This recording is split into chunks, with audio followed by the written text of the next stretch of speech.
Greetings and welcome back to the Rediscovering Peace video series. This is video number 7 in the series, and one of my personal favorites, this section, this segment of the presentation. This is pretty much where it all started for me as far as the presentation goes. And it's not going to focus on what it means to live a human life and what we can make that human life into. The what of the matter was kind of video 4, which I highly recommend watching and viewing if you haven't seen it already. And it's not really going to examine too many of the specific pitfalls that prohibit many of us from reaching our maximum potential, from experiencing our maximum peace, from knowing the most meaning we could know. That was covered in video 6, the previous video, to a degree. This is going to talk about how it all functions, how being human works, intellectually, psychologically, emotionally, and for lack of a better term, spiritually. Okay? So, this journey, the presentation journey, and to a large extent my personal journey of becoming a peace pilgrim and living the intended selfless life that I intend to live. I don't, by all means, I don't always succeed. In fact, I often don't, and at the same time I intend to every day live a day filled with and based in selflessness and caring and kindness. Yeah? It all started, as I mentioned in video 2, with this desire for truth. Specifically centered around the virtues. What was virtue? What were the virtues that always brought peace and joy no matter how far you pushed them, and which ones didn't? And video 6 showed the many dozen, almost over 2 dozen of the virtues that we have all been taught are good virtues, good things to practice, that did not make the cut, that were not actual unified, universal virtues, for lack of a better term. And I also mentioned in video 6 that 9 did make the cut. After my 2-year intensive, radical experiment with these truths, 9 virtues, once they've been redefined, we're going to talk more about each of them and redefine them for you in the next video, video 8, when we go more in depth into virtue and sin. The 9 virtues were in the left-hand column listed in the previous video. Okay, so I had these 9 virtues. It took probably 6 to 8 months to start whittling them down, and by the end of the first year in Hawaii, I knew I had these 9 virtues to work with, and I was experimenting with them and pushing the envelope on these 9, and they always brought peace, many times in remarkable, some would say, looking, myself included, miraculous fashions. Many people would say, man, you really got lucky with that experiment. You weren't hurt. And I was like, yeah, it sure seems that way. And I would do the next one and the next one. And at some point I realized that luck had no, you can only win the lottery so many times before you realize maybe the system's rigged. Maybe there's something else going on. Maybe I had stumbled upon a yet unrevealed truth. Or a truth that had been revealed many times in the past, actually, but had been covered over and needed to be rediscovered, right? Hence, rediscovering peace. So I had these 9 virtues, and because I have a Western logic-based mind, I tried to put them in an order. I tried to put them in a hierarchy. I just assumed that some were more important than others, and I just assumed that you had to actualize some of them first in order to be able to actualize others. And so I'm fooling around with putting them on a line, right? Gratitude and compassion, and which is also kindness. And then I had acceptance, which is also forgiveness, and patience, which is also detached action, just going with the flow. And humility and honesty. And I'm working with these virtues, and I'm having a real tough time putting them in a hierarchy. Yes, humility is written about and stressed more than all the other virtues in pretty much all the sacred texts that I read, and I read many of them. And yet, it didn't seem to be more important. It was more of a gateway virtue. The fact that unless you chose to be humble enough to consider a different way of looking at virtue, to even consider a different way of living and actualizing your highest purpose, you wouldn't go there unless you could consider a more humble enough, or unless you chose to be humble enough to even consider a higher level of giving. You wouldn't give on a higher level, in a higher way, in a more pure and selfless way. So, yes, humility seemed to be at the front of the list, but the more I kept working with it, yes, it was a gateway virtue, because our brains are programmed to be so selfish and self-centered, and indeed arrogant, right? We're programmed to figure life out, and to cling to things, to truths, and to search for truths, and feel comfortable and secure and safe in the knowledge that we have figured things out, when in fact, for the most part, we haven't, right? So it would make sense that humility would have to crack that open, that innate selfishness, that innate delusion that we know truth, right? To be able to experience new and broader truth. And yet it wasn't more important. So, long story short, after many, many, many trials and errors, I couldn't put them in a line. And so, ironically, I humbled myself enough to drop the hierarchy model, to drop the linear model, the logic-based one step after step after step. This virtue leads to this virtue leads to this virtue. I dropped it. It wasn't working. And I put them all on a circle. And I figured, okay, they're equally valuable. They seem to be equally valuable. I put them on a circle equidistant apart from one another. And it ended up looking like this. Right? So I had faith, and I had acceptance, and the red archetype is patience, and generosity, giving is an orange archetype, and gratitude is yellow, and compassion is green, and honesty is blue,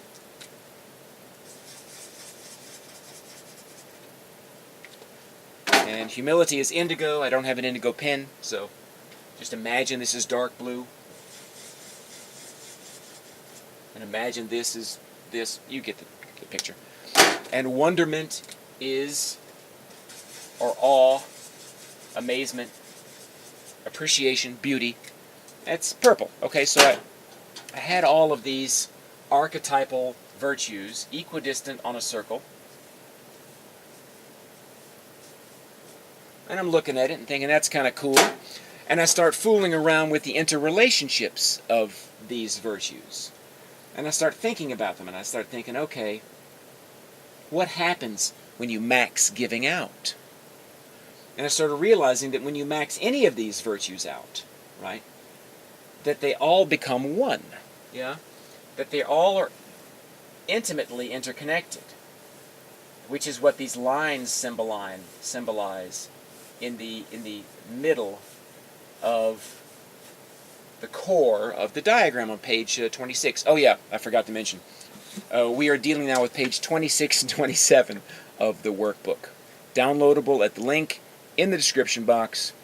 Go to my website, the writings page, and you can either follow along in the workbook, which for these next few videos would be useful, and or you can download the PDF, print it out, and have it in your hand like this. Minus the 4-year accumulation of coffee and tea stains. But anyway, page 26 and 27. So you'll see there's this form, this 3-dimensional form in a 2-dimensional space that essentially represents the fact that all of these virtues are not only intimately interconnected, but that when you maximize any one of them to its highest degree, the others automatically blossom. That it is impossible to give to another purely selflessly and not also be expressing gratitude and compassion and being honesty, expressing an honest version of true self and being honest in the process with the other and being humble, open. You cannot really open up and truly give to another person unless you have a high level of humility, of course, where the other's life is not only as important as yours, but essentially is yours, that you are one, etc., etc., etc. Okay, so no matter which one of these values I maxed out in my experiments, the others blossomed automatically. And I realized at that point they weren't 9 separate virtues. They were 9 equally valuable facets of one truth, which we call the true self, unconditional love. Love is the term we often use for it. It's unconditional, perfect, selfless love. It's not the butterflies in your stomach love, which is very emotional and self-centric. It's this altruistic giving that we still see, thank heavens, in a minority of the human population during times of trauma and tragedy, for example. It's welling up of the real self, of nobility. Yeah? And this I call the true self, which surrounds this open center in the diagram, which I call the soul. And I'm not going to get into the soul or the spirit or God, right? The God within, because frankly, neither I nor any other human being really has any idea what that is, or if it even exists in whatever label it's been given, in whatever religion or spiritual practice it's been labeled in. But we have this inner dynamic with this conscience, this heart-brain, and I feel this here, right? And so this diagram on page 26, what it is you imagine your life, right? From your surroundings, which we'll get to, everything in your immediate surroundings, your world, all the way past your body and mind into your core self, which is felt here. We've all felt it here. You go to any movie that you're invested in and something noble happens. Someone nobly sacrifices for another. We all, if we're at all in tune with ourselves, we feel it here, a welling up of we catch our breaths and the tears well up of joy, of seeing that noble deed. That's this impulse. So we have this at our core, right? This interactive harmony and unification of virtue, right? And we feel it whenever we actualize them. But of course, so often we don't feel them, and that's interesting, right? You would think we'd feel them more often, and why don't we feel them more often? Well, it turns out every one of these virtues has a corresponding deadly sin, right? This realization came, that it wasn't like there was always a dance, right? There was always a choice, right? Going back to the 3A and 3B videos, I think it's 3B, where when you melt it all down, every moment is a choice between fear and love. Are you going to risk it and give, or are you going to succumb to reasonable temptations to be self-centered and take care of you and yours, right? So sin, again, is just Greek for miss the mark. It's not you're a bad person, it's not you're damned to hell, it's not you're less than.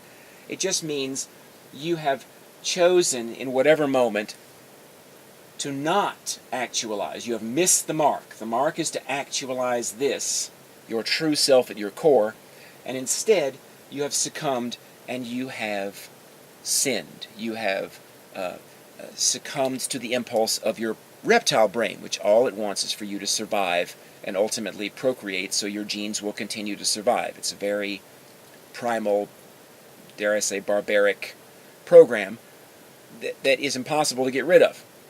It's always part of the dance. It's always there. Without it, our hearts would not automatically beat, and our lungs would not automatically breathe for us. That's also part of this program. So it's not a bad thing at all. Without it, you'd be dead. And without it, you probably would have not survived childhood. And our species certainly would not have survived to this day without it. So it's not a bad thing.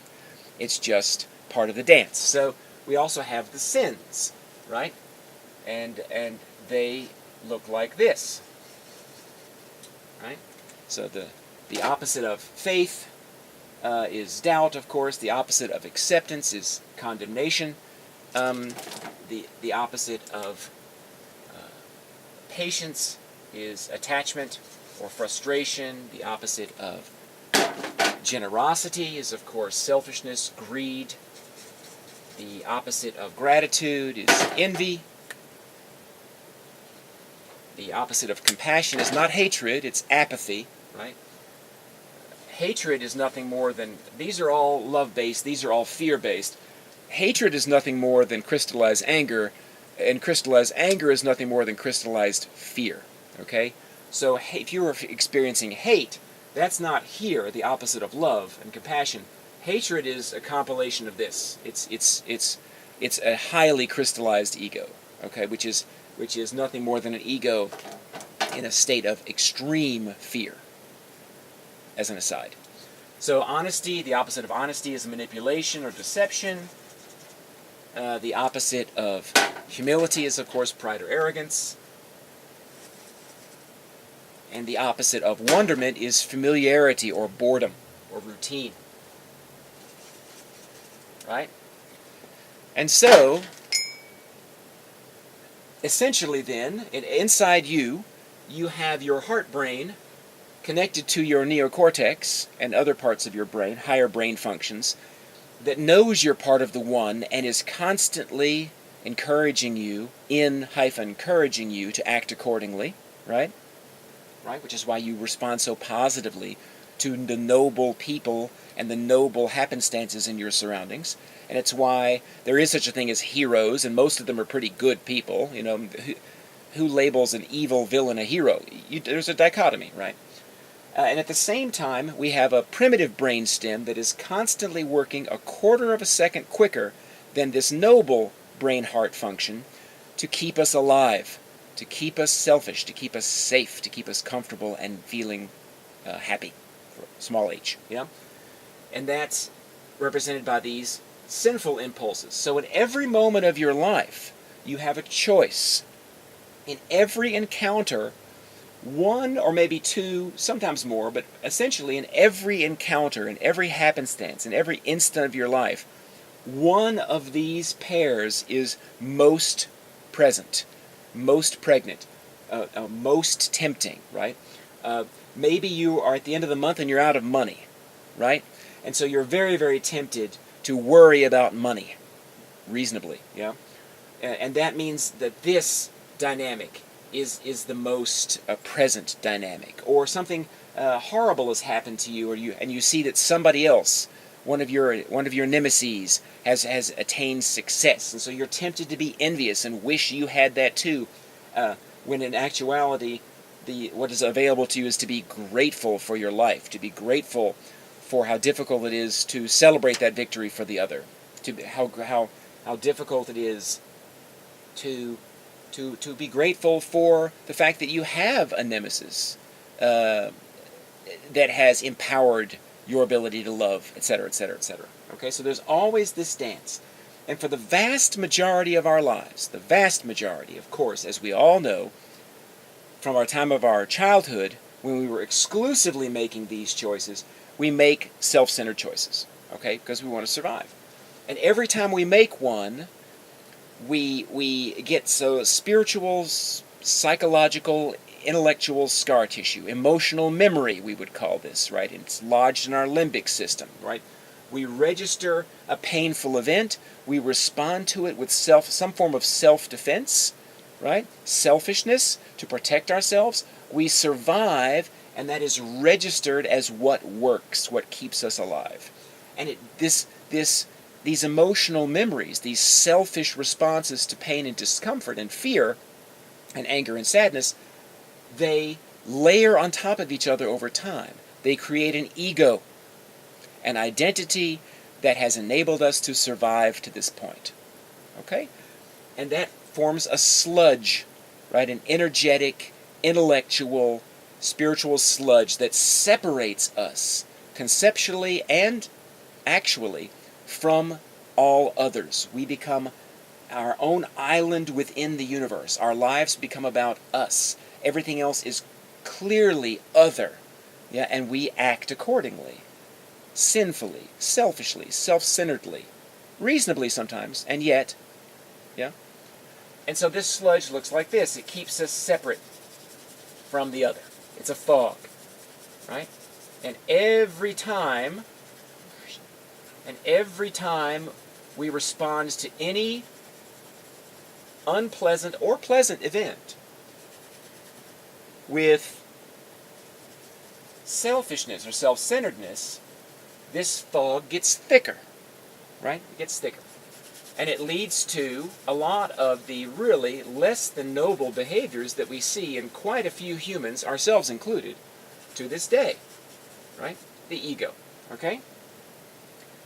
I'm going to talk at length in the next video, video 8, about what these virtues actually are and what happens more in depth within us. This is an internal dynamic, okay? What happens in every moment inside of us. Yeah. But this video is meant just to describe the dynamic itself. I'm just describing what the page 26 diagram is, and then we'll talk more in depth on it in videos 8 and 9. Okay? So, anyway, this is the internal dynamic, and of course what then happens is our consciousness, our mind, yeah, is at this level, and uses this dance to make choices, right? So that's kind of here, all around here. This is the mind level. I'll draw that. It's much more attractive on page 26, but I'm just, the mind. And then, of course, with as the boundary between self and other, as the boundary between my life and my surroundings, you have your body, your physical body, right? Which is here at this level, which you'll see. Yeah. And then, interestingly enough, which we're going to talk about in depth in video 9, you have your surroundings and your interaction with your surroundings. So, what you have here is something that looks like this, right?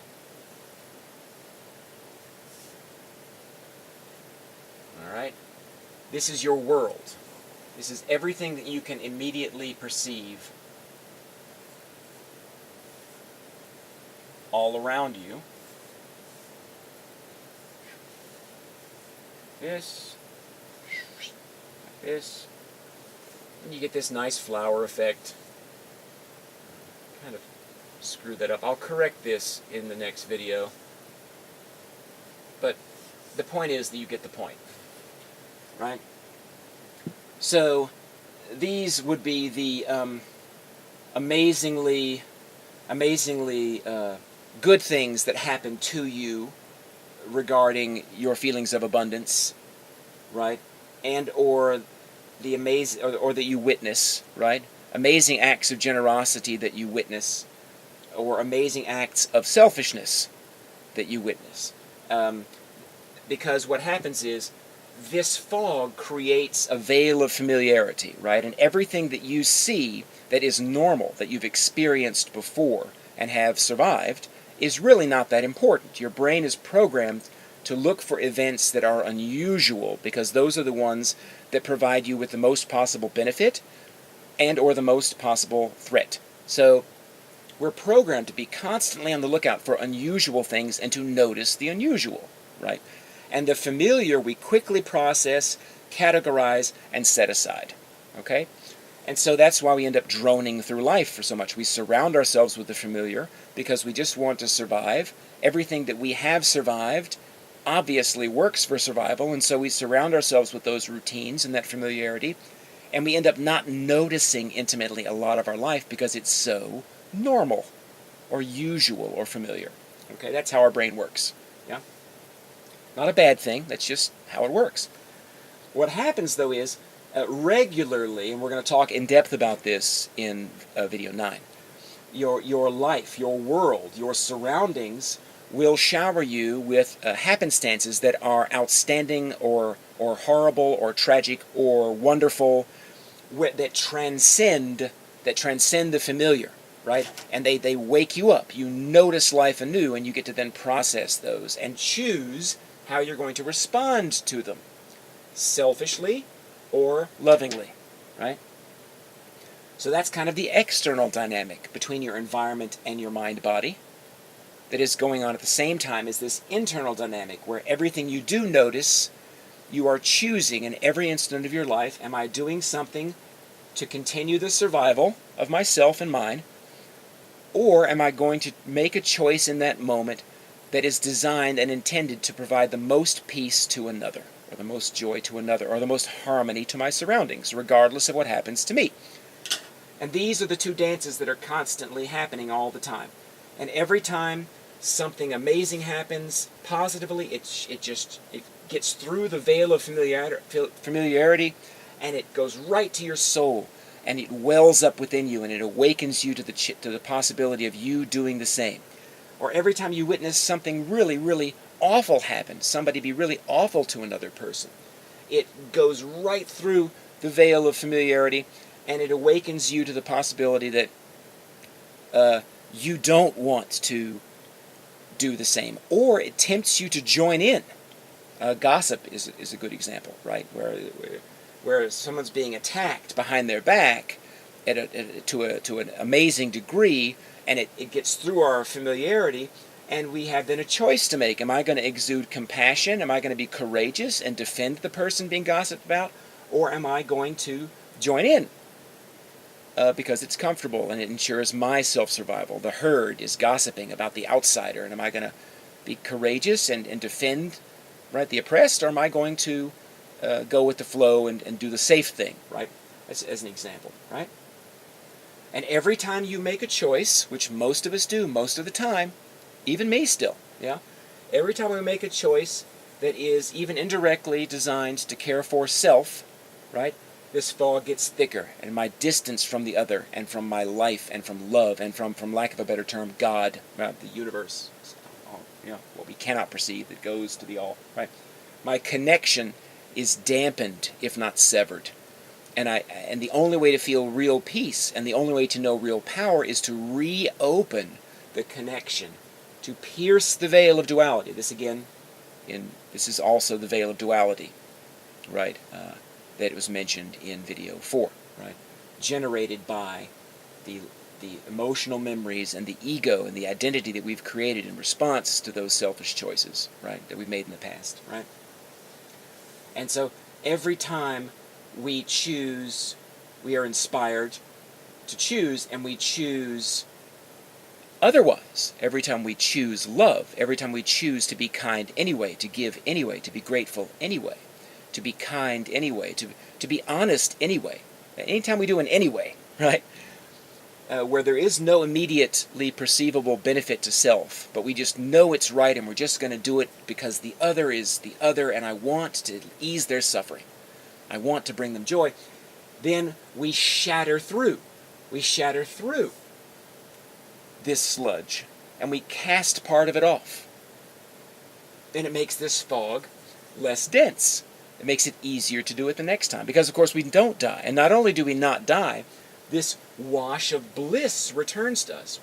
We choose to give anyway, despite the temptation to protect ourselves and keep our money in our wallet. I'm hungry. I've only got $2 left and my paycheck is a week out.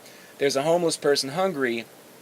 I use my last $2 to stay hungry and buy him or her a sandwich, right? That is, we shatter through this, and we open up this veil, and we become one with that homeless person. And of course what happens is a wash of, we perceive the one again. We can see through. And we perceive that we are part of the one, that we are not separate, that we are not alone, that this is a brother or sister in need, that I have transcended fear and cared for him or her, right? In the moment when I least wanted to do so, when there was no immediate benefit to self, no tangible benefit to self, and of course then the greatest benefit of all returns to us, ironically, and unintentionally. And that is this wash of what Jesus called the kingdom of heaven, what I call bliss, which is you take your greatest joy and your greatest peace on your greatest day and you multiply it by 1,000,000. It's an indescribable feeling. And once you experience it, you will never forget it. It is the most amazing feeling that a human being can experience. Of course, we can only experience it when we are not seeking to experience it. We have to solely be giving to another with at least a portion of self-sacrifice, not for personal benefit. We have to transcend the sludge and break through in that moment, and then it washes in through that opening and refills us. We well up from within and remember what life is all about and what we can make of it and what we can do with it. And it is beyond amazing. Of course, we still have a functioning reptile brain that is still programmed to work faster than this dynamic, faster than this noble choice, and slam that sludge back shut and whisper to us and say, boy, you got lucky there. That homeless person could have attacked you. Boy, you got lucky there. You're lucky you got a paycheck coming in a week. You're lucky you can go to a friend's and borrow money for a sandwich yourself, right? And it'll whisper to you and tell you, refocus on self, refocus on self, refocus on self, and often we do. And then the next moment comes, and we find a way to refocus on self, and to the degree that we do so, the sludge gets a little thicker. Yeah. Fortunately, because fear is so much weaker than love, every time we make these choices, it adds just a little bit of sludge, right? And every time we make one of these choices, it throws a lot of sludge off, right? And so logically, the more we do this, even once a day, once a week even in the beginning, you weaken this fog, and you begin to more readily see through it. You, as opposed to seeing a homeless person that smells possibly objectionable and scares you and is ungrateful when you offer them money, right? I can't, or offer them food and they want money. You know, many of us have had this experience.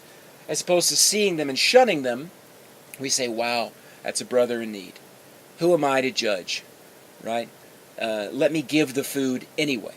Let me touch them on the shoulder anyway. Let me sit down with them and share with them as long as it might do them good anyway, right? And then we throw the sludge off, and it makes it even easier the next time we see a homeless person to give anyway, right? And so that's this dance. It's taking the veil of duality and consciously choosing to weaken it and polish it and make it thinner and cast it gently aside over and over and over again. It will always be there to a degree. If your reptile brain functions, by the way, as long as you are breathing and your heart's beating, your reptile brain is functioning and you are in ego. It's just the way you're built. This will never go away. Even the most wise sage of all time has this fog around them that they too get to in every moment of their lives choose to either strengthen or pierce and cast off, okay? It's always going to be there by the nature of how your brain is constructed and how your consciousness functions. And the point is, in every moment of your life, no matter what is happening around you, to you, or for you, you have the choice to pause a quarter of a second. If you don't, you'll just be responding from ego. And you'll often trick yourselves in many of the ways that I mentioned in video 6, right? But you have to pause long enough to choose to love anyway, to be kind anyway, to give anyway. Yeah? Look at the results and see if they brought peace or joy. If they do, you know you can do them again. Detach from those results, enter the next moment, do it again.